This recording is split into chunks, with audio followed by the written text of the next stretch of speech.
توجه خاص به زنان و بانوان و قشرهای نیازمند نشانه غمخواری پیوسته دولت به جامعه می باشد. امروز پیران روزگار دیده با نفقه، خدمت رسانی طبی، دستگیری اجتماعی و کمک‌های مادی فرا گرفته شدند. برنامه‌های دولتی جهت حفظ اجتماعی پیران سالان عملی شده با آنها امکانیت می‌دهد که زندگی آسوده و سزاوار داشته باشند. در اساس دستور سپارش‌های سروری دولت با مقصد بهتر نمودن وضع اجتماعی طبقه‌های آسیب‌پذیر اهالی از سنه 1 سپتامبر سال 2026 نفقه‌های سقورتوی، مهنتی و اجتماعی اینچنین علاوه پولی به آنها و اندازه نفقه زمینوی در سطح تورم سال 2025 ولی نه کم از 15% از اندازه مقرر شده شان زیاد می‌گردد. این تدبیرها نشانه روشنی توجه و احترام دولت نسبت به خدمت‌های شایسته آنها میباشد.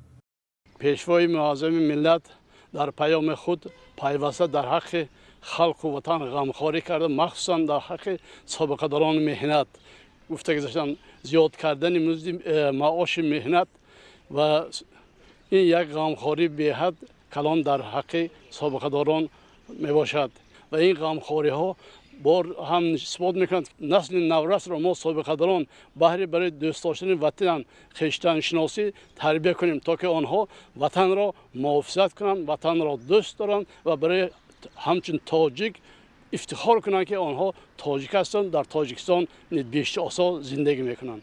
سروری دولت پیشوای ملت محترم امام علی رحمان در سخنرانی‌ها و پیام‌های خود پیوسته به نقش زنان و بانوان در رشد جامعه توجه مخصوص ظاهر می‌نمایند. اعتماد و باوری که رهبری دولت به زنان دارند مسئولیت بزرگ را در دوش آنها می‌گذارد، زیرا نقش زنان و بانوان مملکت برای تربیت فرزندان در راهی آموختن علم و دانش و کسب و هنر، رعایت قانون‌های ملی، درباره تنظیم جشن و مراسم و درباره مسئولیت برای تعلیم و تربیت کودک و سنت و عنعنه‌های مردمی باستانی تاجیک از جمله صرفه و سرشته‌کاری و پوشیدن لباس‌های ملی خیلی نظررس است. از پیام سروری دولت ما خلاصه‌های بسیار مثبت برداشتیم.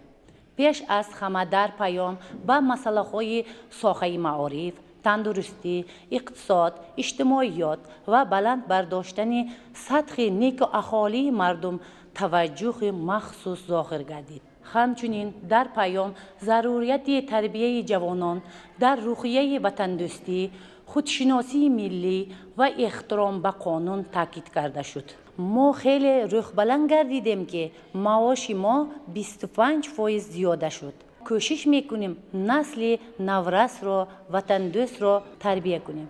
در سالهای آخر در ساحه معارف، ساختمان و نوسازی مؤسسه‌های تعلیمی، جاری نمودن تکنولوژی‌های معاصر، تامین مکتب‌ها با تجهیزات تعلیمی و کتاب‌های درسی به راه مانده شده است. معارفجان این اقدام‌های دولت را با خوشنودی و قناعتمندی استقبال می‌نمایند. به اندیشه آنها غمخواری پیوسته رهبریت کشور امکان می‌دهد که صفت تعلیم بهتر شده، خوانندگان به دانش‌های معاصر و رقابت‌پذیر صاحب گردند. توجه منتظمی پرزیدنت کشورمان به ساحه معارف و علم چون هر ساله مخصوص بود، وابسته به ساختمان مؤسسه های تعلیمی، وابسته به بنیاد مؤسسه های تا مکتبی زیاد استفاده گذاشتن و سپارش هایی که دایر به این مسئله ها به شخصانی مسئول داده شد ما را وادار می نماید که باز هم بیشتر در این سمت فعالیت خود را تقویت بخشیم.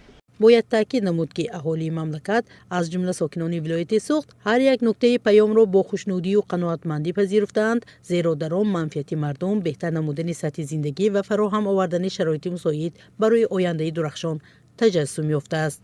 مستان محیدی آزاده، فرهاد عبدالله، مظفر صابرов، اخبار.